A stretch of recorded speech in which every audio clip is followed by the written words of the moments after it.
Yeah, I'm in the lounge chair now. Lap of luxury. Hello, little one. Coming in good. Coming in nice and good. Doesn't even look like you're pregnant. Sure feels like it. All right, this next one, it's not going to be super like question to question. It's going to be more of us just keeping it real a little bit, because it takes a lot for both of us to try to perform at the World Championship, and there are a lot of little things we like to do differently. Yes. So I just want to talk a little bit about like compromises struggle that we've gone through, particularly probably with housing, right? Yeah. And just kind of talk about that, how that's, I guess, evolved over the years. So I don't know if all athletes, we're not super superstitious, but we are a little bit, and especially when it comes to Kona, there are little things and subtleties that I like and I'm comfortable with, and that Tim likes and he's comfortable with, and some of those are different. And so we've battled with trying to come to a compromise and figure out what will work best for both of us. And housing has been a big one. As I mentioned in the last one, Ali'i Villas it's like mile 2.5 on Ali'i Drive, and really close to town, but no air conditioning. They're pretty run down little apartments, tiny little, like 2-bedroom apartments. But I like to stay there until he nearly melted. And so then we're like, okay, we'll get air conditioning. And like I ended up benefiting from that. Yep. So that worked out pretty well. Are you crediting me with your 2013 and 14 performances? No. I'd try. But once you started working with Mark, all of a sudden Tim wants to stay out at Kiahu, which is like 6-7 miles out of town, which amazing energy. Apparently has I can feel it. I can't feel it at all. I hate it down there. It's too far away for driving into town to swim, to do appearances. We did try it one year, and that was actually the year I got hit by a car. Riding from Kiahu. 2015. I was riding from Kiahu to try and get out to the Queen K, and I was riding along Ali'i Drive. So you should have just went up. No, well, so the option is either ride along Ali'i Drive flat, so it's like 4 days before the race, or you can ride like up a 3-mile hill. Like, I don't want to ride up a hill. Like, I'm trying to rest. I'm trying to just spin my legs. So we did it one time, hated it. Tim loved it. Tim had a great race, finished third that year. I didn't finish. So I was like adamant that we weren't going to stay there again. And we even like toyed with the idea of staying in different locations for race week. Him staying wherever and me staying wherever. But then we kind of came to the conclusion that if we did that, we'd spend the whole time being like, hey, are you okay? You need anything? Like worrying about the other person. And so we decided that would be more stressful. Okay, so we started in Ali'i, and the place was not great by any means. And you're in a big apartment complex. So I think as we've evolved, I would say you probably want a little more privacy too, right? Yes. Like the house now is the way to go. Yes. Right? But we didn't have the money for a house back then. It's true. So we're on a budget. And then as we've remember what was the place? Casa Deco. We stayed there twice. Yep. And one time we got in there and I opened the drawer and there was like this huge pair of white undies. Dirty whitey tighties. They were like in like the nightstand. So gross. I still am a little scarred from that. What year was that? That was maybe 12? like 12. Yeah, that was 12. Yeah, it was the year Leander one.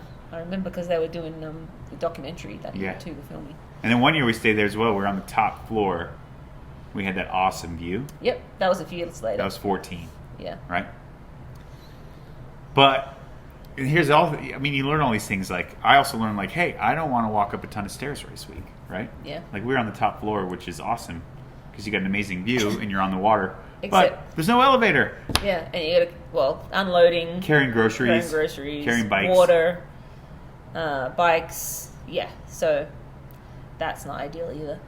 I think the one, aside from accommodations and figuring out what fits us both. There's so much we could talk about accommodations. Clearly has been like a tough sticking point for us.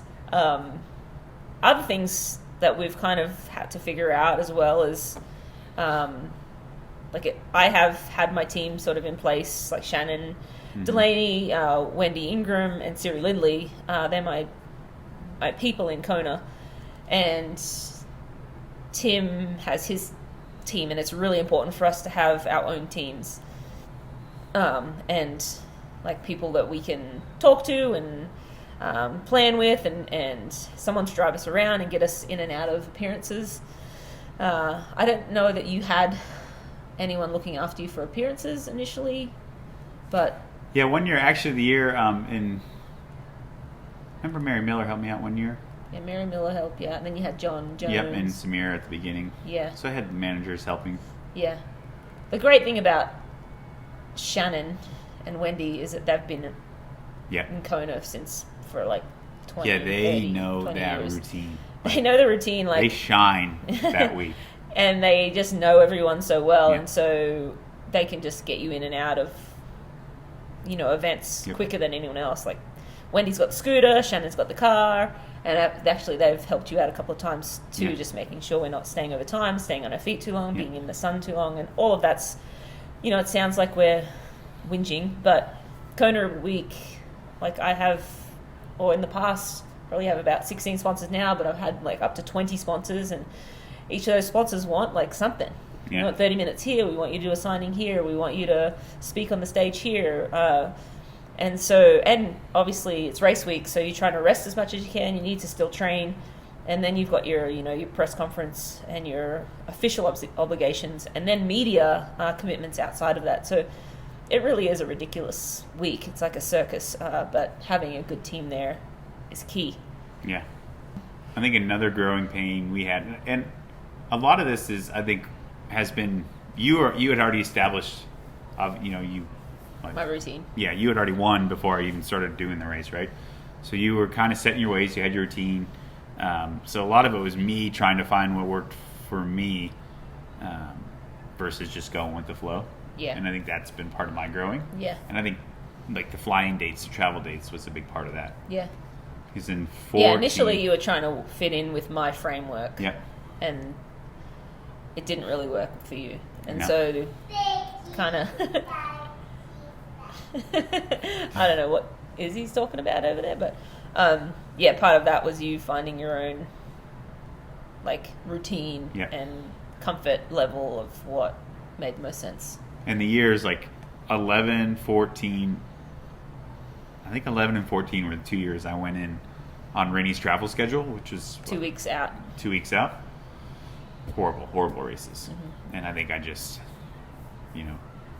for whatever reason, acclimatizing just didn't fit my schedule, Yeah. You did too much hard training in the heat late. And I think that zapped you, whereas I think because I grew up in Australia and I love the heat, and I grew up in Brizzy, which is very similar to Hawaii in the summer, I get there and I adjust pretty quickly, and actually by the time I'm there I'm not really training that hard, whereas you kind of train a little bit harder later than I do. I remember 14 doing 800s outside at the Monolani. Yeah. And crushing it, melting as well. And it was in the middle of the day. And my Garmin told me 4 days recovery. Yeah. I'm I think that was my race. Yeah, I think a lot of athletes have that issue or run into that problem. But yeah, that was kind of a little bit of a boring topic, actually. Was it? Was that boring? I was bored. Rinny was bored. Sorry, Rinny. Okay, Rinny's trying to pick a topic. No. I'm going to get another glass of wine. Yeah.